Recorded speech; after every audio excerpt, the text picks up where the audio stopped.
কোরআন শরীফ শিখছে, শেখার শেষ পর্যায়ে এসে আমাদের মসজিদ এবং মাদ্রাসা কমিটি থেকে তাদেরকে একটু আনন্দ উৎসাহিত করার জন্য আপনাদেরকেও দাওয়াত দিয়েছে।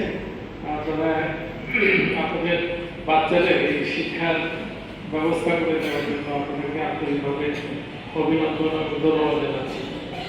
কারণ হচ্ছে যে আপনাদের সবাইকে যেতে হবে, আর হয়তো এখানে দাঁড়িয়ে বক্তব্য দিচ্ছি, দুদিন পরে নাও থাকতে পারে।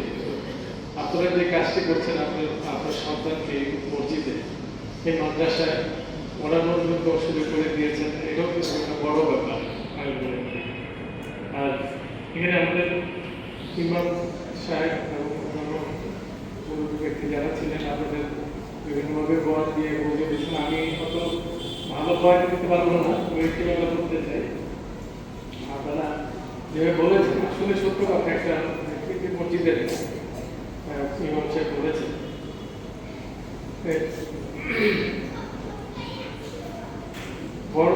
আমরা যখন বয়সযুক্ত হব আর কি, তখন আমাদের সন্তান অনেক সময় মা বাবাকে দেখে না, বৃদ্ধাশ্রমে বা বিভিন্ন জায়গায় অবহেলিতভাবে থাকে। তো এই মাদ্রাসার বাচ্চাদের কোরআন শিক্ষার মাধ্যমে আপনারা যে আমলটি করবেন, আল্লাহ তাআলা আপনাদের দিবেন, এটার মাধ্যমে কিন্তু আল্লাহ তাআলা আপনাদেরকে সুস্থ এবং এই ছেলে বাচ্চাদের দোয়ায় যেন আপনারা সবসময় ভালো থাকেন, মৃত্যুর আগ পর্যন্ত এদের দোয়াই আপনাদের অনেক কাজে লাগবে মনে করি আমি। আর এই আমাদের এই সমাজ ব্যবস্থায় যে অনেক সমাজ ব্যবস্থায় অনেক ধরনের অসামাজিক কর্মকাণ্ড হয়ে থাকে প্রতিনিয়তই, ঠিক আছে? তো আপনারা যখনই আমরা বাচ্চাদেরকে কোরআন শিক্ষার মাধ্যমে মানে যে আমলটা আপনারা নেবেন, বাবা মারা যারা দিয়েছেন আপনার সন্তানকে, এটা কিন্তু একটা বিশাল ব্যাপার আমি মনে করি। কারণ আপনার সন্তান যদি কোরআন শেখার মাধ্যমে কোরআন শেখার মাধ্যমে আদব কাটা থেকে শুরু করে সব কিছু কিন্তু সে এখান থেকে গ্রহণ করছে, ঠিক আছে? স্কুলে পড়ার সাথে সাথে এই কোরআন শিক্ষাটাও কিন্তু একটা বড় ব্যাপার মনে করি। যদি স্কুলে শিখবে তার সাথে সাথে কোরআন শিক্ষা পরিবেশ। কারণ অনেক সময় দেখা যাচ্ছে যে আমরা স্কুলে পড়লাম, বাবা মারা খবর নেয় না যে আমার ছেলেটা কোথায় গেল, কোন দিকে গেল, কোনো নেশা করে গেল বা অন্য খারাপ ছেলেদের সাথে চলে গেল। এই জিনিসগুলো আপনারা যদি একটু খেয়াল রাখেন আপনার সন্তানদের প্রতি, হয়তো ভবিষ্যতে আপনাদের এই কষ্টটা করতে হবে। আমরা যেটা শিখছি আর কি আগে থেকে বাবা মার কাছ থেকে, সেটা হচ্ছে যে একটা সময় থাকে যে সময়টা সবাই বেলায় একটু খারাপ মানে খারাপ রাস্তায় যাওয়ার একটা সুযোগ থাকে। সেটা হচ্ছে যে ক্লাস 9 থেকে আমি যেটা জানি, ইন্টারমিডিয়েট সেকেন্ড ইয়ার পর্যন্ত এই সময়টা ছেলেরা বা মেয়েরা, ঠিক আছে, ভালো শিক্ষায় ভালোভাবে করে তাহলে তার কোনো বাধা থাকে। এই সময়টা খারাপ হওয়ার খুব একটা কঠিন সময়। এই সময়টা যদি আপনার ছেলে মেয়েকে আপনি গাইডেন্স দিয়ে, সঠিক গাইডেন্স দিয়ে যদি পরিপূর্ণ জায়গায় পৌঁছাতে সাহায্য করেন, তাইলে আপনার অনেক কষ্ট লাঘব হবে মনে করি।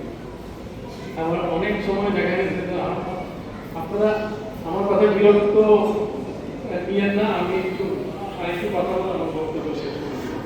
তো সেজন্য বলি যে আপনারা যখন রাস্তাঘাট দিয়ে হাঁটেন, অনেক ছেলে পেলে আছেন যারা বাইরে থেকে আসে বা আমাদের পুরোনো ছেলেমেয়েরা, আপনারা দেখছিলেন অনেক ভাই আছেন এখানে নতুন এই কলমেজে বসবাস করতে শুরু করেছে।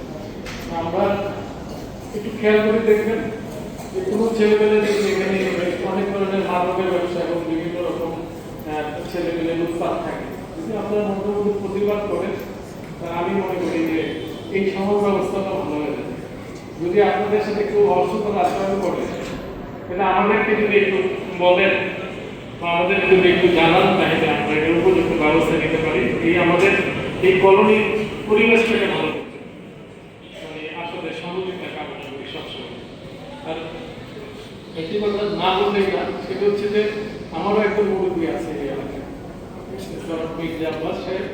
ওনার মাধ্যমে এই এলাকায় আপনারা জানেন যে এই এলাকায় তো সারা বাংলাদেশে ওনার মাধ্যমে আমাদের এলাকায় এই যে একটা বাথরুম, একটা মানে আপনাদের বসবাসের যে সুবিধাগুলো, ঠিক আছে, বড় বিল্ডিং গুলো, এগুলো কিন্তু ওনার মাধ্যমে আমি ওনাকে মানে উনি সহযোগিতা করেছেন, আমি ওনার সহযোগী হিসাবে এই কলোনির কাজগুলো করিয়েছি। এগুলো গত বিএনপির সময় এই কাজগুলো করে, হয়তো পরবর্তী সময়ে অন্য সরকার সেগুলো ইমপ্লিমেন্ট করেছে। তো সেজন্য বলি যে আগামীতে যখনই ইলেকশন হয়, হয়তো ফেব্রুয়ারি মাসে যখনই হয়, তো আমাদের এই নেতার জন্য একটা আপনারা দোয়া করবেন যেন উনি যদি জয়ী হয়ে আসতে পারে, তাহলে এই এলাকার অনেক উন্নয়ন, অনেক বিল্ডিং এগুলো সব চেঞ্জ হয়ে ভালো ভালো পরিবেশে যেন আপনারা থাকতে পারেন, মাঠ সহ আমাদের বাচ্চাদের খেলা যে অ্যারেঞ্জমেন্ট আছে, আপনারা